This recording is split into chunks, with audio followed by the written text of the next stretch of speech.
Hello बच्चों, let's read the given question. The question says when an AC source of EMF E equals to E naught sine 100t is connected across a circuit, the phase difference between the EMF E and the current I in the circuit is observed to be pi by 4, ahead as shown in the diagram. So if the circuit consists possibly only of RC or RL or LC in the series, we need to find the relation between the two elements. Option A हमें given है R equals to 1 kilo ohm, option 1 kilo ohm और C यहाँ पे है 10 microfarad. Option B हमें given है R is 1 kilo ohm, C is 1 microfarad. Option C हमें given है R resistance value 1 kilo ohm और जो इंडक्टेंस वैल्यू एल है 10 हेनरी. ऑप्शन डी हमें गिवन है R as 1 kilo ohm, L as 1 henry again. So basically हमें check करना है कि ये जो वैल्यूज हैं ये किस केस में सेटिस्फाई हो रही हैं. ऑलराइट, सो अगर हम बात करें तो हमें गिवन है कि current is leading. Alright, so it is been given that current I in the circuit is observe to be pi by 4 ahead. So current that is I leads in capacitive circuit. Alright, current कहाँ lead करता है? Capacitive circuit में lead करता है, या जहाँ पे basically we can से इन आरसी सर्किट.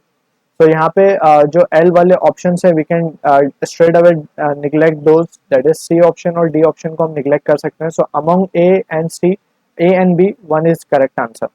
सो हमें फेज एंगल दिया हुआ है that is pi, it is pi by 4. Alright, so अगर ये कैपेसिटेंस वाली सर्किट है so we can write 10 phi की जो वैल्यू होगी that will be equals to X C upon R. Alright, और यहाँ पे अगर हम अब केयरफुली एनालाइज करें सो फाई की वैल्यू हमें पाई बाय 4 गिवन है. So we can write from this R will be equals to X C. Alright, so R की जो भी वैल्यू होगी वो एक्स सी के बराबर होगी. नाउ अगर हम इस क्वेश्चन इसे फर्दर रिजॉल्व करें so we can say X C को लिखा जा सकता है 1 upon omega C. Alright, 1 upon omega C, or which can be further written as CR will be equals to 1 upon omega, that is 1 upon 100 लिखा जा सकता है. बेसिकली जो C और R का प्रोडक्ट है दिस इज 1 upon 100. 100 कहाँ से लिखा हमने? सो ओमेगा की value if we look into the question 100 omega t, that is if अगर हम उसे स्टैंडर्ड इक्वेशन से कंपेयर करें सो ओमेगा की वैल्यू आती है 100. So this is what the value we are getting. और अगर अब हम ऑप्शंस में देखें ए और बी ऑप्शंस है, पहले ए की बात कर लेते हैं. तो दोनों के प्रोडक्ट अगर हम देखें तो हम ऑप्शन ए की अगर हम यहाँ पे साइड में से एनालाइज कर लेते हैं.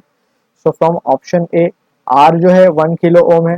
तो आर की value 1 kilo ohm that is 10⁻³ ohms into C की वैल्यू है 10 microfarad that is 10 into 10⁻⁶. Alright, so 10 into 10⁻�6 बचेगा 10⁻⁵. तो ये वैल्यू हमें मिलेगी 10⁻², जो कि मैच हो रही है हमारी ये वैल्यू से.